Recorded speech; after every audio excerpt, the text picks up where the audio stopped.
Was that zone 3 or yeah, zone 4?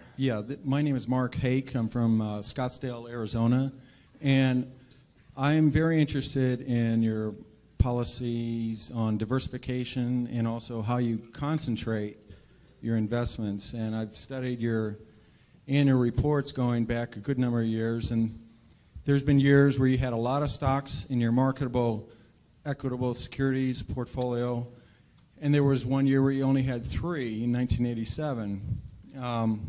So I have 2 questions.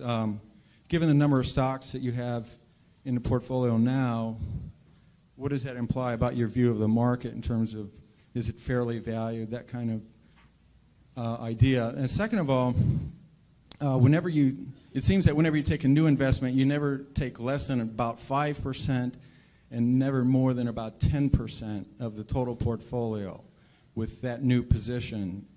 And I wanted to see if I'm correct about that. Yeah, well, on the second point, that really isn't correct. We have positions which you don't even see because we only listed the ones above 600 million in the last report, and obviously those are all smaller positions. Sometimes that's because they're smaller companies and we couldn't get that much money in. Sometimes it's because the prices moved up after we bought them, and sometimes it's because we may be selling the position down even. But so there's nothing magic. We like to put a lot of money in things that we feel strongly about, and that gets back to the diversification question. We think diversification is, as practiced generally, makes very little sense for anyone that knows what they're doing. Diversification is a protection against ignorance. I mean, if you want to make sure that nothing bad happens to you relative to the market, you own everything. There's nothing wrong with that. I mean, that is a perfectly sound approach for somebody who does not feel they know how to analyze businesses. If you know how to analyze businesses and value businesses, it's crazy to own 50 stocks or 40 stocks or 30 stocks probably, because there aren't that many wonderful businesses that are understandable to a single human being in all likelihood, and to have some super wonderful business and then put money in number 30 or 35 on your list of attractiveness and forego putting more money into number 1 just strikes Charlie and me as madness. And it's conventional practice, and it may, if all you have to achieve is average, it may preserve your job, but it's a confession in our view that you don't really understand the businesses that you own.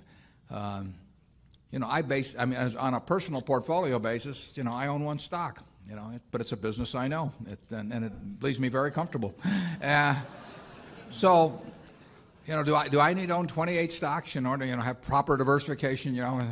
It'd be nonsense. And within Berkshire, I could pick out 3 of our businesses, and I would be very happy if they were the only businesses we owned and I had all my money in Berkshire. Now, I love the fact that we can find more than that and that we keep adding to it. But 3 wonderful businesses is more than you need in this life to do very well. And the average person isn't going to run into that. I mean, if you look at how the fortunes were built in this country, they weren't built out of a portfolio of 50 companies. They were built by someone who identified with a wonderful business. Coca-Cola is a great example. A lot of fortunes have been built on that. And there aren't 50 Coca-Colas. There aren't 20. If there were, it'd be fine. We could all go out and diversify like crazy among that group and get results that would be equal to owning the really wonderful one. But you're not going to find it. And the truth is, you don't need it. I mean, if you have a really wonderful business, is very well protected against the vicissitudes of the economy over time and the competition. I mean, we're talking about businesses that are resistant to effective competition, and 3 of those will be better than 100 average businesses, and they'll be safer, incidentally. I mean, there is less risk in owning 3 easy to identify wonderful businesses than there is in owning 50 well-known big businesses. And it's amazing what has been taught over the years in finance classes about that. But I can assure you that that I would rather pick, if I had to bet the next 30 years on the fortunes of my family that would be dependent upon the income from a given group of businesses, I would rather pick 3 businesses from those we own than own a diversified group of 50. Charlie? Yeah, what he's saying is that much of what is taught in modern corporate finance courses is twaddle.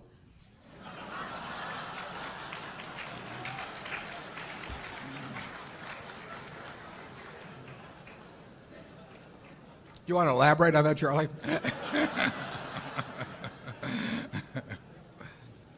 You cannot believe this stuff. I mean, it's modern portfolio theory, and it has no utility. But I mean, it will tell you how to do average, but I think anybody can figure out how to do average in 5th grade. I mean, it's just not that difficult, and it's elaborate, and there's lots of little Greek letters and all kinds of things to make you feel that you're in the big leagues, but there is no value added. I have great difficulty with it because I am something of a student of dementia, and I have.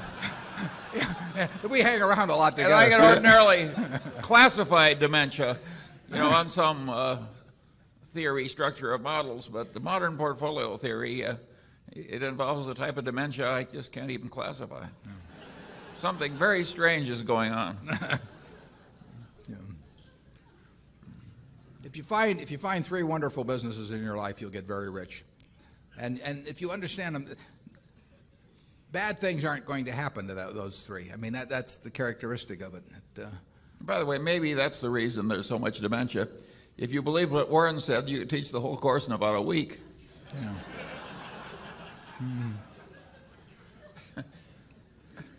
Yeah, and the high priest wouldn't have any edge over the lay people, and that never sells well. Right.